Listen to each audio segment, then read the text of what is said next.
আমাকে প্রশ্ন করা হয়েছিল তো যে আজকে যদি 10 বছর পর আমি যদি ধূমকেতু করি তাহলে কি শুভশ্রী থাকতো, যেহেতু আমি প্রমিস করেছিলাম ওকে কি আমার প্রথম প্রোডাকশনে ও থাকবে। তা আমি সেখানে বলছি দুটো আলাদা প্রশ্ন, একদম কে কাস্টিং এ কি হবে আর আমার প্রমিসটা আলাদা। আমি কি বলেছিলাম 10 বছর আগে যে শুভশ্রীকে আমরা খুঁজছিলাম, যে ক্যারেক্টারটা আমরা খুঁজছিলাম, সেটা 10 বছর আগে ওর মধ্যে ফিট করছিল।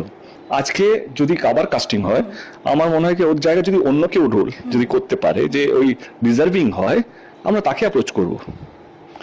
এবারে যেহেতু প্রমিস রাখার কথা, প্রমিস ক্যারেক্টার জনকে আমি কথা দিয়েছি, যেমন কৌশিক আমার ছবিতে আমার কথা দিয়েছি, কৌশিক অন্য কাস্টিং নিয়েছে, কৌশিক দায় সে আমাকে বলতেই পারে যে তুমি আমাকে কথা দিয়েছিলে, যে তুমি না দাদা বলো না কি করতে হবে। এবং আমরা প্রচুর অজস্র স্পেশাল গেস্ট অ্যাপিয়ারেন্স করে থাকি, কিন্তু সেখানে এটাও বলেছি আমি কি আমার যদি অন্য কোনো চলতে তাকে রিকোয়েস্ট করবো, তাকে বলবো এটা পুরোপুরি তার ব্যাপার।